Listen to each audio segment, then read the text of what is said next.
Raise your hand if you've ever had to take a pet to a vet.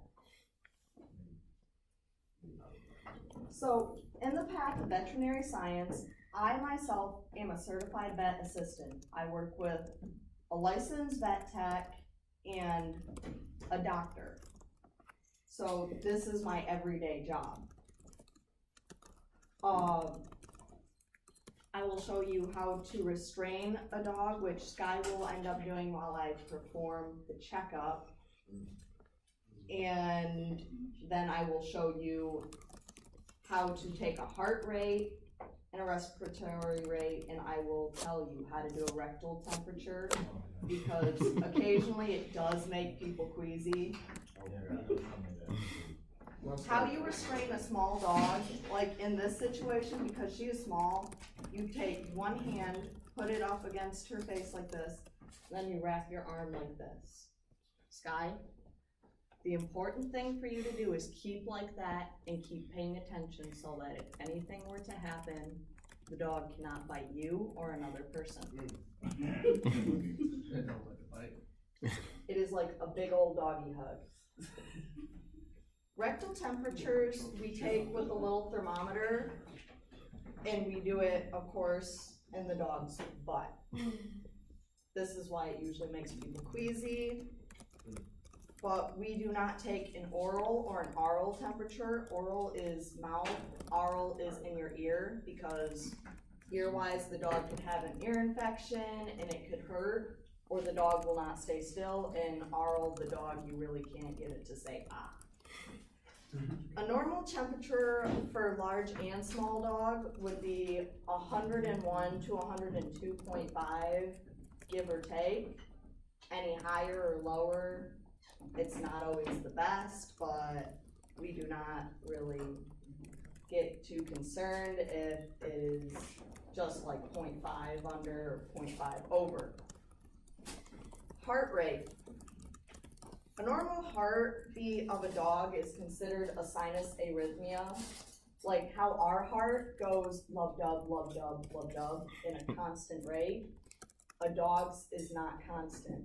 It will go and it will be faster and slower, and it will interchange. So how you do that is you have your stethoscope. You make sure these are bent slightly one way, and you have it always going towards your nose. Now, in a vet clinic, because dogs don't sit still for long enough time, we will go and only do it for 15 seconds, and then we will times it by 4. So what you do is you go under, Sky, with this one, you're going to want to move your hand back and hold right there. But what you do is you go under, go right about the chest area, and you give a little bit of pressure. And now I will do it for 15 seconds starting now.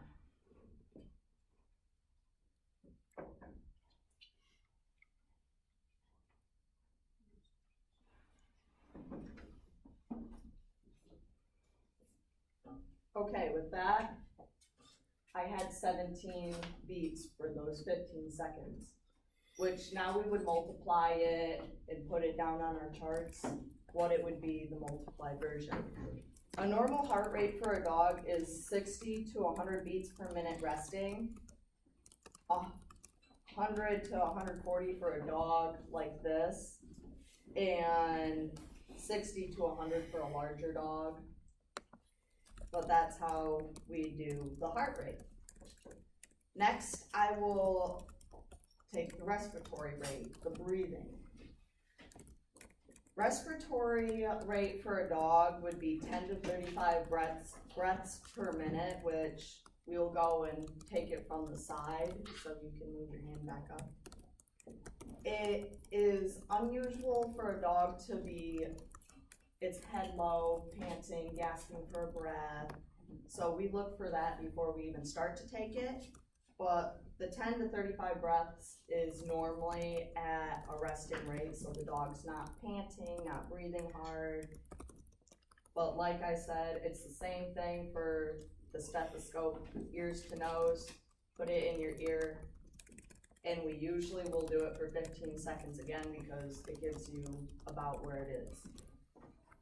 And you press it to their side and listen till you can hear their breaths.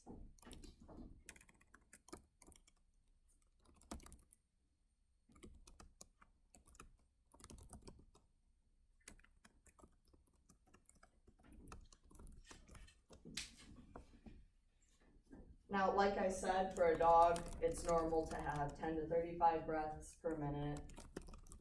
And it's really easy to take by yourself as long as you can get the dog to stay still. But I explained to you guys how to do a rectal temperature with the normal temperatures for dogs, a normal heartbeat, what it is, what you should listen for, how you do it, and the respiratory rate. And a quote from Will Rogers is, "The best doctor in the world is a veterinarian. He can't ask his patients what is the matter, he just has to know."